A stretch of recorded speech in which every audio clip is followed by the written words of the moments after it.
에베소서 1장 15절에서 19절까지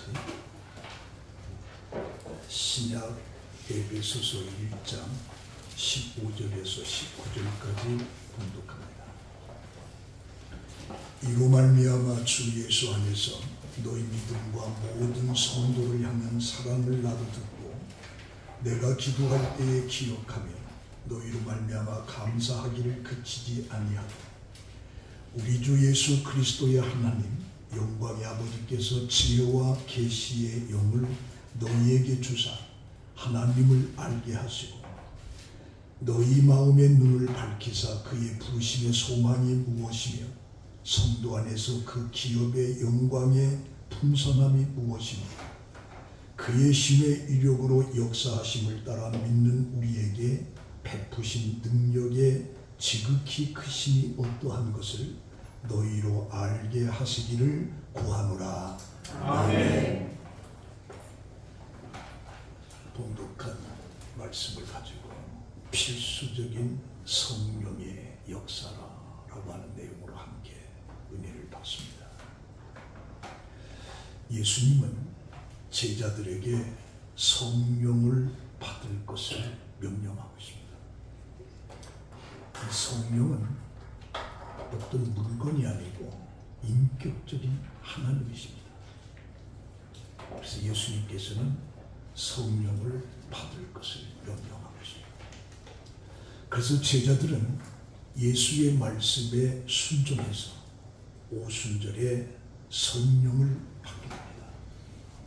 그리고 그 성령을 받음으로 인해서 복음이 온 세계에 퍼져서 여기까지 이르게 된 겁니다. 성령의 역사로 초대교회는 놀라웠도록 부흥의 역사가 일어났습니다. 그리고 이 초대교회의 특징이 뭐냐? 성령의 역사로 시작해서 성령의 역사로 모든 것이 이루어지게 된 겁니다. 무엇을 하고 무엇을 할 것인지도 성령의 감동으로 이루어지고 있습니다. 사도행전 6장에 형제들아 너희 가운데 성령과 지혜가 충만하여 칭찬받는 사람 7을 택하라. 이 초대교회의 일꾼들의 특징이 뭐냐? 성령을 받은 사람들.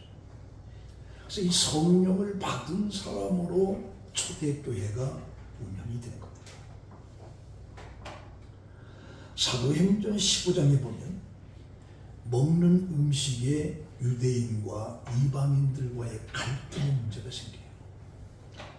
그때에 성령과 우리는 이 요긴한 것들 외에는 아무 진도 너에게 지우지 아니하는 것을 옳은 줄 알았노니 여기에 성령의 뜻에 따라서 그러면서 이방인이나 유대인들에게 금해야 될 것 3가지만 얘기하고 나머지는 괜찮다. 성령에 의해서 그렇게 됩니다. 그리고 고린도전서 3장 16절에 보면 너희는 너희가 하나님의 성전인 것과 하나님의 성령이 너희 안에 계신 줄을 모르느냐. 예수 믿는 사람들에게 너희 안에 성령 하나님이 계시다라고 하는 걸 알지 못하느냐. 그러면서 너희 안에 하나님이 계시기 때문에 너희 마음이 더럽히면 안 된다. 그렇게 말씀을 하고 있어요. 또 고린도전서 6장 19절에 너희 몸은 너희가 하나님께로부터 받은 바 너희 가운데 계신 하나님의 성전인 것을 알지 못하느냐. 그러면서 너희는 너희 자신의 것이 아니라 값으로 피값으로 내가 너희를 샀다. 그래서 너희 몸으로 하나님께 영광을 돌리라. 그리고 에베소서 4장 30절에 보면 하나님의 성령을 근심하게 하지 말라. 성령이 내 안에 계시는데 내 안에 계신 그 성령을 근심하게 하지 말라고 했어요. 그러면 성령을 근심하게 하는 것이 언제냐? 내가 하나님 앞에 불순종과 불충할 때. 그때 내 안에 계신 하나님은 근심한다는 거죠. 그래서 모든 죄는 하나님과 충돌을 하게 되고 그래서 하나님과 사이를 갈라놓게 되고, 그때 성령은 내 안에서 근심한다는 거죠. 내 안에서. 그래서 예수를 그리스도로 고백한 사람들의 마음에는 성령 하나님이 계시기 때문에 내 안에 계신 성령을 우리는 근심하게 해서는 안 된다. 사람은 누구를 막론하고 자기의 지혜로 하나님을 알 수가 없습니다. 그 이유는 거듭나지 못한 사람은 누구나 죄와 허물로 인해서 영적으로 죽은 상태입니다. 죄와 허물로 영적으로 죽은 상태다. 그래서 영적으로 죽었기 때문에 영이신 하나님이 내 안에 계신다라고 하는 것을 알지 못하는 거예요. 이 세상에는 탁월한 지혜자들이 많습니다. 예로부터 철학자들이나 종교가들은 지혜를 숭상하는 사람들입니다. 소크라테스나 플라톤 같은 철인들의 지혜는 지금도 놀라운 힘을 가지고 있어요. 내 자신을 알아. 놀라운 힘을 가지고 있어요. 중국의 노자나 공자와 같은 성현들의 가르침 속에서도 인생의 바르게 살아가야 될 필요한 지혜들이 거기서 나옵니다. 우리에게 욕망에 집착하지 말고 악을 버리고 선을 행하라고 하는 이 석가의 가르침도 역시 큰 지혜에서 나온 겁니다. 그러나 안타깝게도 그들의 가르침 속에는 하나님이 없습니다. 학문이 발달한 21세기에도 이 세상의 지혜를 가지고는 하나님을 알지 못합니다. 이 세상의 지혜는 한계가 있어요. 한계가 있기 때문에 무한 속에 있는 하나님을 안다라고 하는 것은 불가능한 겁니다. 그래서 고린도전서 3장 19절에 이 세상 지혜는 하나님께 어리석은 것이니, 이 세상에 아무리 지혜가 있다 할지라도 하나님 앞에는 그게 어리석은 것이라고 그렇게 말씀을 하고 있어요. 그리고 고린도전서 3장 20절에 주께서 지혜 있는 자들의 생각을 헛것으로 아신다. 지혜가 있다라고 하는 그 지혜를 하나님은 헛것으로 본다. 자, 그러면 예수 그리스도를 배척하고 예수를 십자가에 못 박아 죽인 자들이 누구냐? 그들이 무지한 백성이냐? 아닙니다. 유대교를 대표하는 대제사장들, 장로들, 서기관들에 의해서 예수가 십자가에 죽습니다. 그들은 무식한 사람들이 아니에요. 해박한 종교 지식을 가지고 있는 사람들입니다. 대제사장은 온 백성을 대신해서 성전에서 제사의 의무를 직무하는 사람이고, 장로들도 온 백성들을 대표하는 사람들이고, 서기관들은 백성들에게 율법을 가르칩니다. 그래서 모세의 율법을 글자 하나까지 다 외우고 있습니다. 그들은 성경을 통달하겠다고 자랑까지 합니다. 그러나 메시아이신 예수님을 알아보지 못하고 십자가에 못 박아 죽인 자들이 바로 지혜 있는 사람들이죠. 그러면 어떻게 이런 불상사가 일어날 수 있는가? 그것은 성령의 은혜를 입지 못하기 때문입니다. 당시 많은 유대인들이 십자가에 못 박히신 예수님을 구세주로 믿기를 거부한 것 역시 세상 지혜로서 하나님의 하시는 일을 이해할 수가 없는 거예요. 그러나 지혜와 계시의 영이신 성령의 은혜를 입은 자들은 다 예수 그리스도를 주로 믿어서 구원의 놀라운 축복을 받게 됩니다. 그러니까 성령께서 하늘에 속한 신령한 지혜를 우리에게 부어주셔야만이 우리는 하나님을 알 수가 있고, 하나님이 세상을 이처럼 사랑해서 이 세상을 구원하기 위해서 자기 아들을 이 땅에 보내서 우리 죄를 다 십자가에 짊어지고 죽게끔 하시고 이것을 믿는 자에게는 구원을 주신다라고 하는 이 놀라운 이 지혜를 성령이 내 속에서 역사하지 않고는 그게 믿어지지가 않아요.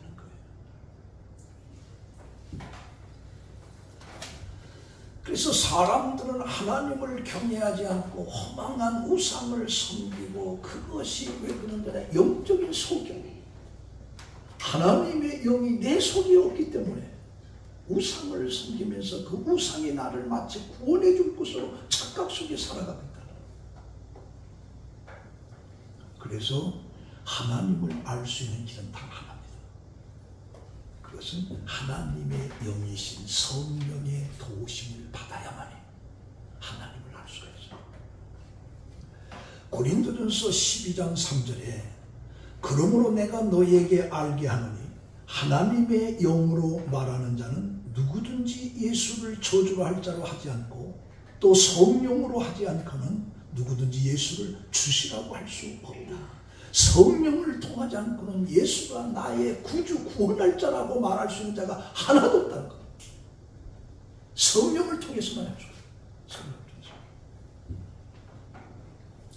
그래서 우리가 다른 사람들에게 복음을 증거할 때도 내가 말 잘한다라고 하는 입술 가지고 전도하는 게 아니라 그 말 속에 성령이 역사할 때 그에게 감동을 줘서 그가 예수 믿게 되는 거예요. 사도행전 2장 38절에 베드로가 이르되 너희가 회개하여 각각 예수 그리스도의 이름으로 세례를 받고 죄 사함을 받으라. 그리하면 성령의 선물을 받으리니. 내가 예수를 믿고 회개할 때, 거듭날 때 성령을 받으려. 그래서 이 에베소에 오늘 봉독한 이 말씀은 16절에서 바울이 에베소 교인들을 위해서 기도한다라고 얘기하면서 17절, 18절, 19절을 세 가지를 놓고 바울이 에베소 교인들을 위해서 기도한다라고 말합니다. 그럼 에베소라고 하는 것은 어디냐? 로마 시대의 아시아의 관문이면서 수도와 같은 것이 바로 에베소예요.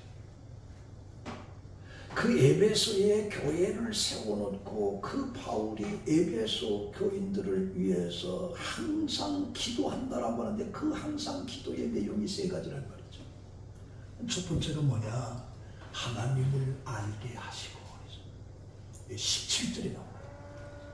우리 주 예수 그리스도의 하나님 영광의 아버지께서 지혜와 계시의 영을 너희에게 주사 하나님을 알게 하시고 계시의 영을 줄 때에 내가 하나님을 알게 된다는 거예요. 바로 성령이 내 안에 올 때 내가 하나님을 알게 된다. 안다라고 하는 것은 성경을 읽으면서 생기는 게 아니에요. 하나님에 대한 객관적인 지식이 곧 하나님을 안다라고 하는 바른 지식이 될 수도 있습니다. 내가 성경을 백독을 했다 할지라도 성경을 백독한 그 지식이 하나님을 알게 하는 것이 아니라는 얘기예요. 이스라엘을 보세요. 그들은 하나님의 백성입니다. 선택된 아브라함의 자손입니다. 그들은 패망을 했어요. 왜? 하나님을 알지 못하기 때문에. 그렇다면 하나님을 안다라고 하는 것이 무엇을 말하는 것이냐라고 할 때 여기서 에피크노시스라고 하는 말을 쓰는데 이것은 정밀하고 정확한 지식을 말하는 거예요. 그러니까 개인적이고 인격적인 친밀한 관계를 통해서 그 대상을 안다는 거예요. 그러니까 내가 하나님을 안다라고 하는 건 성경을 읽으면서 하나님은 이름을 그게 아니고 그 하나님에 대해서 인격적인 친밀한 관계에 들어간 자가 하나님을 아는 거라 그래요.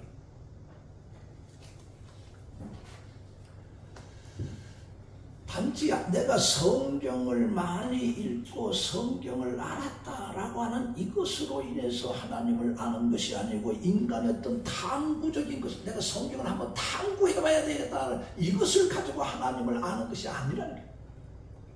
오직 성령의 역사를 통해서 하나님을 알게 되는 거예요.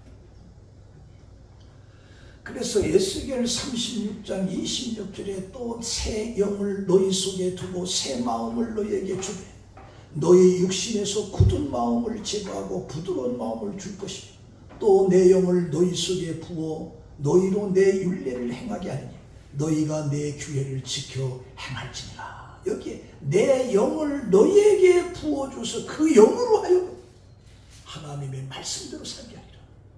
그러니까 하나님의 영 성령이 내 안에 오시지 않으면 내가 성경을 10번 100번 읽고 알고도 이건 단순한 지식적인 것이지 친밀한 관계 속에서 하나님을 아는 것이 아니라는 얘기죠. 그래서 세상에서 가장 중요한 것이 창조주 하나님을 아는 것인데 하나님을 아는 것이 바로 자신을 아는 거예요. 그럼 자신을 안다라고 하는 것의 궁극적인 질문이 뭐냐? 어디서 와서 어디로 가느냐? 내가 어디서 와서 어디로 가느냐라고 하는 그 질문이 인간의 존재에 대한 질문이거든요. 근데 그거 하나님을 통하지 않고는 그 길을 알 수가 없다. 그러니까 어느 날에 나는 어머니 뱃속에서 나와서 흙속으로 간다. 그걸로 끝난다. 어디서 와서 어디로 갔느냐를 알 수 없다. 근데 이게 하나님을 알지 못하고는 내가 어디서 왔는지를 몰라. 이게 창세기 16장의 사라의 여종 하갈이 자기 여주인을 피해서 도망을 가요. 도망가는 그 하갈에게 천사가 나타나서 네가 어디서 와서 어디로 가느냐라고 하는 질문을 던진 거죠. 내가 주인의 집에서 도망가고 있나이다. 다시 여기서 천사의 질문이 어디서 와서 어디로 가느냐. 오늘 우리들에게 있어서 인생이 뭐냐라고 할 때 내가 대체 어디서 왔느냐. 어머니 뱃속에서 왔습니다. 그게 말이 되냐. 어디로 가냐. 그럼 죽으면 흙으로 가는 거죠. 아니라 이게 하나님을 모르고 해서 내가 어디서 와서 어디로 가는지를 알 수가 없어. 근데 그 하나님을 아는 길이 뭐냐. 성령을 통해서 내가 하나님을 알 수가 있고 그렇게 하나님을 아는 사람은 내가 어디서 와서 어디로 가는지를 알고 있다. 그래서 잠언 1장 7절에 여호와를 경외하는 것이 지식의 근본이거든. 미련한 자는 지혜와 훈계를 멸시합니다. 잠언 9장 10절에 여호와를 경외하는 것이 지혜의 근본이요 거룩하신 이를 아는 것이 지혜다. 그래서 진정한 지혜가 뭐냐? 거룩하신 하나님을 아는 것이 지혜다. 그 거룩한 하나님을 알 때 내가 어디 와서 어디로 가는지를 알게 돼. 근데 그것이 바로 성령이 내 속에서 그렇게 역사죠. 그래서 하나님을 아는 것에 계시의 영 성령을 받지 아니하고는 하나님을 알 수가 없습니다.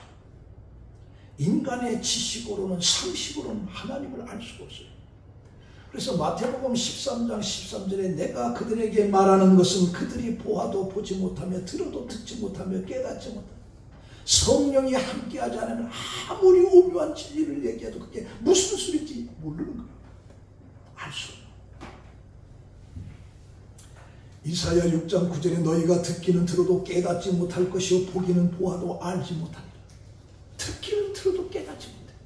저게 무슨 말인지. 저 목사님이 지금 뭐라고 저렇게 지금 시부름거리는지 알 수가 없어. 알 수가 없어. 그러니까 교회 와서 1시간이 너무 지겨. 재미가 없는 거야. 왜? 알지 못하는 거야. 그래서 호사야 6장 6절에 나는 인애를 원하고 제사를 원하지 아니하며 번제보다 하나님을 아는 것을 내가 원한다. 와서 제배 드리고 제사 드리는 그게 아니라 하나님을 아는 것을 원한다라고 호세아는 그렇게 말합니다.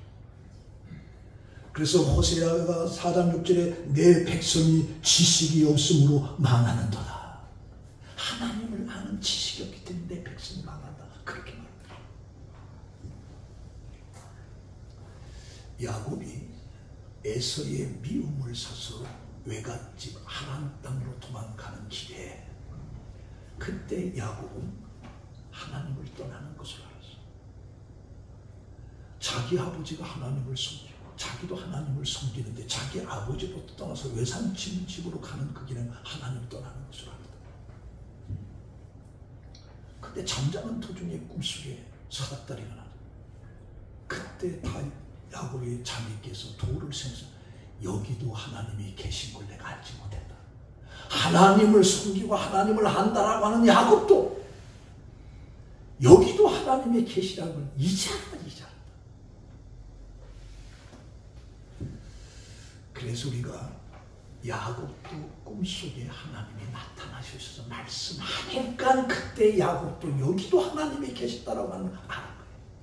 오늘 우리들도 성령 하나님이 나에게 말씀하실 때 그 하나님에 대해서 내가 안다. 그래서 바울은 에베소 교인들을 위해서 하나님을 알게 하시고.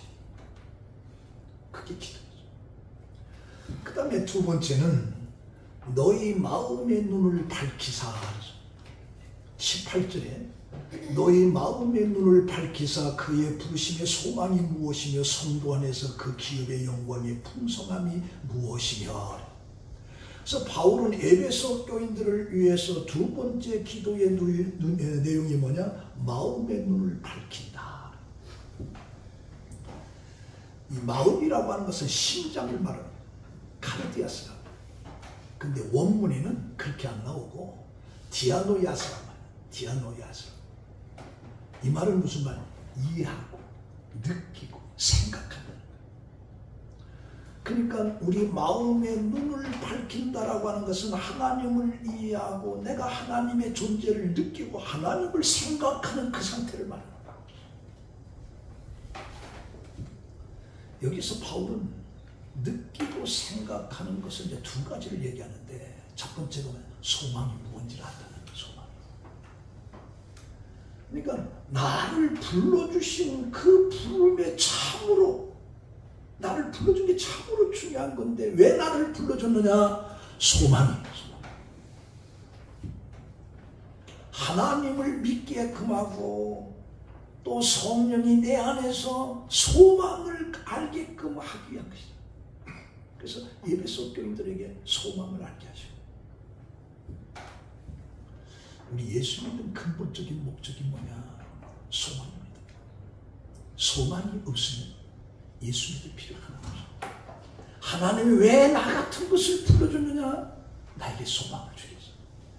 우리 창세기 12장에 하나님께서 갈대우르에 살고 있는 아브라함을 왜 불러줬느냐? 그에게 소망을 주기 위해서. 갈대우르를 떠나라. 내가 지시할 땅으로 가라. 그럼 내가 너의 큰 민족을 이루고 너로 인해서 복의 근원이 되게끔 하겠다라고 하는 이 소망. 이 소망 하나가 아브라함을 갈대아를 떠나서 팔레스타인에 가게 된 거예요. 그러니까 우리가 소망을 한다라고 하는 것은, 소망은 미래예요. 지금이 아니에요. 우리에게 소망을 알게끔 한다라고 하는 건 소망은 미래란 미래예요. 이게 우리가 이루어야 될 목표예요. 우리가 가지고 있는 기대. 그래서 우리 신앙인들은 향방 없는 싸움을 하는 거예요. 우리가 괜히 예수 믿는 게 아니에요. 소망이 있기 때문에 예수 믿는 소망이. 소망이 없으면 예수 믿을 필요 하나도 없어요. 뭐 때문에 예수 믿어요? 소망이 없는데. 근데 이 소망이 무엇인지를 알게 하죠.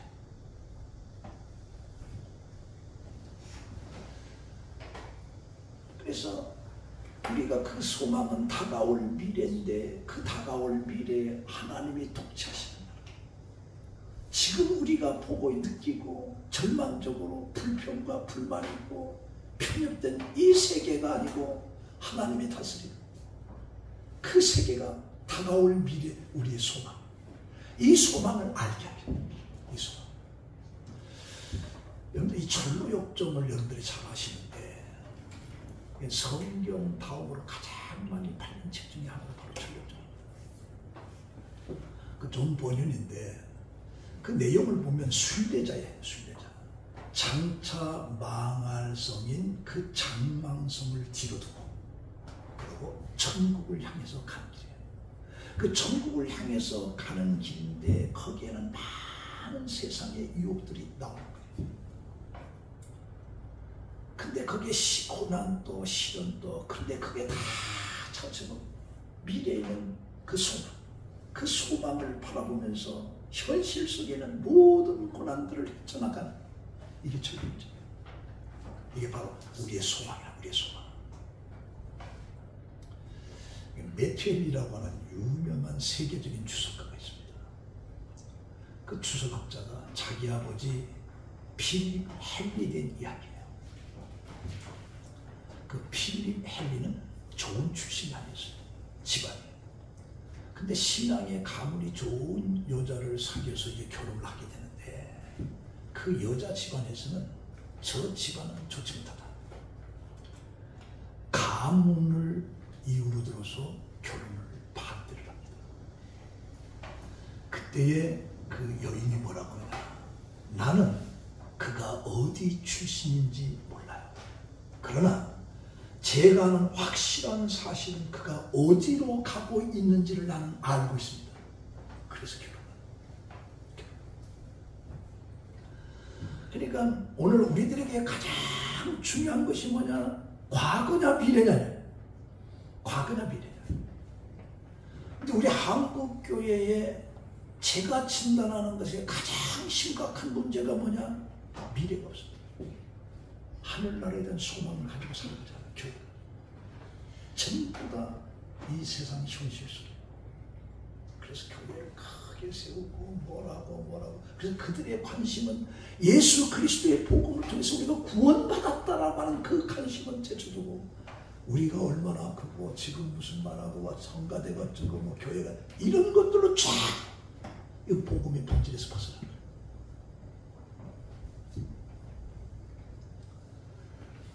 그러니까 지금 중요한 것이 뭐냐? 이 세상에 매여서 세상과 함께 더러워져가고 세상과 함께 지금 교회들이 흘러가고 있다. 교회가 소망을 잃어버려. 미래를 잃어버려. 초대교회의 성도들이 죽어가면서도 그들이 신앙을 지켰던 것은 뭐냐? 소망입니다. 소망. 우리나라 일제 36년의 기독교인들이 감옥에서도 순교를 당하면서도 살 수 있었던 건 뭐냐? 소망입니다. 소망. 그래서 로마서 5장 5절에 소망이 우리를 부끄럽게 하지 아니하면 소망이 어떤 현실 속에 내가 고통을 당해도 부끄럽지 않다. 왜? 그 소망은 우리의 미래에 나타날 거죠. 두 번째는 기업의 영광의 풍성함이 무엇인지를 알려줬어요. 소망을 알게 해주고 그리고 기업의 영광. 여기서 중요한 것은 풍성함이라고 하는 단어입니다. 기업은 하나님으로부터 받은 유산이죠. 분깃입니다. 이것을 히브리어로 나할라라고 하면 나할라. 그러니까 구약 이스라엘 백성들의 신앙은 기업신앙이에요. 그 기업은 바로 가나안 땅이에요. 아브라함에게 약속하신 그 젖과 꿀이는 그 가나안 땅. 그들이 이스라엘 민족을 그게 소망이죠. 그게 기업이라는 기업.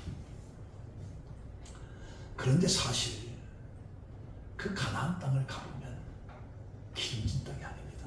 사실은 여기 성지순례를 가보시면 그 평야지대도 아니고 산골이고 강수량도 없어가지고 그냥 하여튼 우리 한국에 비하면 저 강원도 감자밭 돌짝인데 그런 땅만도 못하는 것이 바로 이스라엘 땅. 그래서 실제로 이스라엘 민족이 그 기업으로 흠모할 만한 젖과 꿀이 흐르는 가나안 땅. 우리 눈으로 보면 그런 땅이 아니에요. 그런 땅이. 적어도 기름진 땅이라고 하면 애굽의 나일강이 흐르는 티그리스가 흐르는 메소포타미아 문명권. 이 정도는 돼야 젖과 꿀이 흐르는 땅이지. 우리 나영만 장군 성지순례 가보셨죠? 네. 네. 참 볼품없는 땅입니다. 그런데도 기름진 땅입니다. 이것이 구약의 신약을 향한 모형적인 겁니다. 모형적인 겁니다. 바로 우리에게 주어진 영원한 하나님의 땅, 영원한 하늘을 말하는 겁니다. 이 세상 땅이 아니에요. 하늘나라가 우리에게 주어진 영원한 땅인 거죠. 영원한 땅. 그 영원한 땅이 우리에게 미래의 소망으로 주어질 축복으로 되는 거예요. 그래서 히브리서 4장 8절 이렇게 말합니다. 만일 여호수아가 그들에게 안식을 주었더라면 여호수아 때 땅을 다 분배받았잖아요. 그 외에 다른 말을 말씀하지 않았을 텐데 그런즉 안식할 때가 하나님의 백성에게 남았다. 이게 구약 그 모형이에요. 하나님이 주신. 다시 말하면 이스라엘에게 하나님이 주셨다라고 하는 그 땅이 개념이 그래서 좋은 것이지 지금 우리 눈으로 봐서는 좋은 땅이 아니에요. 이건 뭐냐? 신약 속의 모형이라. 이게 중요한 건 하나님이 주셨다. 우리를 위해서 예비한 영원한 땅, 그 땅의 소중함, 귀함, 이것을 얘기합니다. 그래서 그 땅이 어떤 땅이냐? 요한계시록 21장 4절에 이렇게 나옵니다. 모든 눈물을 그 눈에서 닦아주신, 다시는 사망이 없고 애통하는 것이나 곡하는 것이나 아픈 것이 다시 있지 아니하고 처음 것들은 다 지나갔도다. 우리에게 주기로 한, 아브라함에게 주기로 한 그 가나안 땅이 신약 속의 하나의 모형인데 바로 하나님의 땅, 하나님의 나. 그 나라는 어떤 나라냐? 눈물이 없어, 사망이 없어, 늙음이 없어, 가난이 없어. 그래서 요한계시록 21장 2절에 보면 내가 보니 새 하늘과 새 땅을 보니 처음 하늘과 처음 땅이 없어졌도다. 새 하늘과 새 땅이. 그래서 히브리서 11장 21절에 믿음으로 모세는 장성하여 바로의 공주의 아들이라 칭함받기를 거절하고 도리어 하나님의 백성들과 고난받기를 잠시 죄악을 누리는 것보다 더 좋아했다. 왜? 하나님의 나라가 더 좋기 때문에. 그리고 마지막 세 번째는 우리에게 베푸신 그 신능력이라고 하는 말이 19절에 나옵니다. 그의 힘의 위력으로 역사하심을 따라 믿는 우리에게 베푸신 능력의 지극히 크심이 어떠한 것을 너희로 알게 하시기를 구하노라. 세 번째 기도예요. 그 우리에게 베푸신 지극히 크심이라고 하는 이 지극히 크신 능력이 대체 뭐냐? 그것은 예수 그리스도를 통해서 우리가 주에서 속죄함을 받고, 이게 바로 하나님이 세상에 이처럼 살아난 독생자를 주셨습니다. 그가 우리를 위해서 십자가에 죽으셨다. 그런데 그 예수가 십자가에 죽고 다시 살아났어. 다시 살아난 이 부활, 이것을 너희들이 알기를 원한다. 그래서 로마서 8장 12절에 예수를 죽은 자 가운데서 살리신 이의 영이 너희 안에 거하시면, 그리스도 예수를 죽은 자 가운데서 살리신 이가 너희 안에 거하시는 그의 영으로 말미암아 너희 죽을 몸도 살리시리라. 예수가 십자가에 죽었는데 예수의 영이 그 죽은 예수를 다시 살리셨어. 그 영이 내 안에 계시면 마지막 때 너도 예수를 살린 것처럼 다시 살린다라고 하는 이 비밀을 알기를 원한다라고 바울은 에베소 교회에서 기도하는 거예요. 다시 살리라. 예수. 그래서 데살로니가서 4장 13절에 형제들아 자는 자들에 관하여는 너희가 알지 못하기를 원치 않으니 이는 소망이 없는 다른 자와 같이 슬퍼하지 않게 하려니라. 우리가 예수께서 죽으셨다가 다시 살아나심을 믿을진데 이와 같이 예수 안에서 자는 자들도 하나님이 그와 함께 데리러 오시리라. 다시 살리심을 믿을진데 마지막 때 우리를 다시 죽음에서 우리를 부활시키는 그걸 기도합니다. 이것을 바울은 에베소 교인들에 알기를 원한다. 그래서 세 가지를 얘기해요. 첫 번째는 하나님을 알기를 원한다. 그 다음에 너희들에게 주어진 그 소망, 영원한 땅에 대해서 알기를 원한다. 마지막 너희들이 죽었다가 다시 주님이 살리신 그 영이 너희를 다시 살린 부활, 그래서 영원한 천국에 간다. 이 사실을 알기를 원한다. 이 세 가지를 기도하고 있습니다. 저는 이 말씀 가지고 결론을 말씀드립니다. 그 재미있는 평등 시리즈라고 하는데 여러분들 아마 많이 읽어봐서 알 거였는데 40대가 되면 지식이 평등이 옵니다. 사실 옛날 공부하면 다 헛잖아요. 저도 젊을 때 뭐 헬라하고 뭐가 지금 하니 하나도 기억도 안 나요. 다 필요 없어요. 서울대 나왔는지 저 지방대 시골 국민학교나 똑같아. 우리 같은 사람은 지금 70이 넘어가지고 컴퓨터 하라면 이 컴퓨터가 두려움으로 와. 요새 식당 가면 키오스크 하면 뭐 네가 해라. 네가 먼저 손을 줘. 카드 줘서 네가 해라. 그래서 40대가 되면 그냥 모든 지식이 똑같습니다. 사실은 뭐 내가 해박한 지식을 똑같아요. 같아요. 국민학교나 대학교나 똑같아요.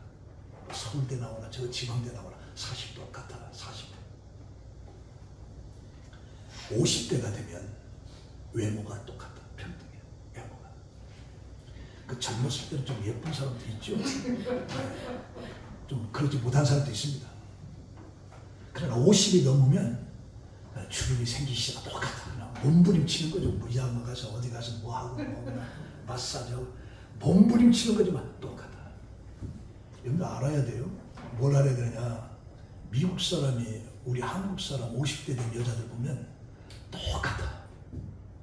저 여자가 저 여자가 똑같아. 근데 우리는 몰라 아는 것처럼 하지만 똑같아. 그래서 50대 먹으면 뭐 수술하고 그럴 필요가 하나도 없어. 그냥 살다가 왜 똑같으니까. 똑같으니까. 60대가 되면 성이 평등합니다. 남자인지 여자인지. 제가 한번 탁구 치면서 여자들은 이쪽으로 세요. 목사님 여자 남자가 어디가 있어요? 여자 남자가 어디 갔냐? 똑같다는 거야. 똑같다는 거야. 60대도 똑같다. 여기냐 남성 호르몬이 여성이 50대가 넘으면 여성들에게 생기는 거예요. 여자가 막 남자같이 모아주고 막 그렇게 돼요. 말도 막 남자는 점잖해지는 거예요. 남자는 여자가 똑똑하지. 남녀 평등 성비가 똑같아지. 그리고 70이 되면 뭐냐? 건강이 똑같아. 건강한 사람도 그만, 병든 사람도 그만. 내 친구 목사가 당뇨로 20년, 30년 우리 밥 먹다가 이렇게 주사를 놔요. 그럼 좀 안 본 데 가서 좀 하면 좋겠는데 그나 여기다 주사 놓고 막 그래. 근데 탁구 같이 똑같더라고. 건강한 사람이랑 똑같아. 사는 게 진짜 똑같은 거야. 80대가 되면 뭐냐? 재물이 똑같아. 돈이 있는 사람이나 없는 사람이 똑같아. 제가 요즘 글을 보니까 70대까지는 그래도 80대가 되면 70대 쓴 돈 2분의 1이면 쓴답니다.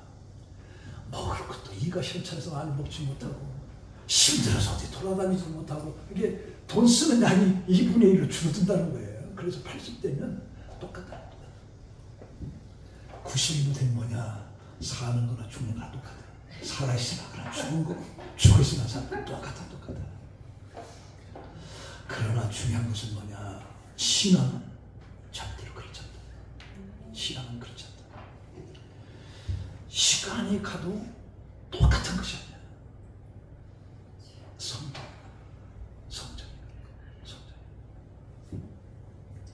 그래서 주님 앞에 섰을 때, 그래서 바울이 그리스도의 분량에 이르기까지 자라라. 나이가 먹을수록 점점 모든 것들이 다 평등해가지만 신앙은 절대로 그렇지 않다. 신앙은 계속 자라. 그리스도의 분량에 이르기까지 자란다. 그래서 마태복음 25장에 그 비유에서 착하고 충성된 종이 있는가 하면 악하고 게으른 종도 있어요. 다 그 예수 믿는 사람들이에요. 그 25장의 비유가 세 가지 비유가 나오는데 그 세 가지 비유는 전부 다 예수 믿는 사람들을 가리키는 거예요. 예수 안 믿는 사람을 가리키는 게 아니라 예수 믿는 사람 중에 착하고 충성된 종이 있고 악하고 게으른 종이 있다는 거예요. 예수 믿는 사람 중에. 그래서 신앙은 똑같지가 않아. 가면 갈수록 다 달라. 성장이에요. 그래서 우리는 믿음이라고 하는 것에 칭찬받는 사람도 있지만 믿음이 없어서 저주받는 사람도 있다. 그래서 오늘 바울이 에베소 교회에서 세 가지 기도의 내용이 우리가 칭찬받는 게 뭐냐? 하나님을 알아라. 단순한 지식이 아니라 지식은 하나님을 아는 게 아니에요. 성경 100권 읽어도 예수 부인하고 죽는 사람이 있어요.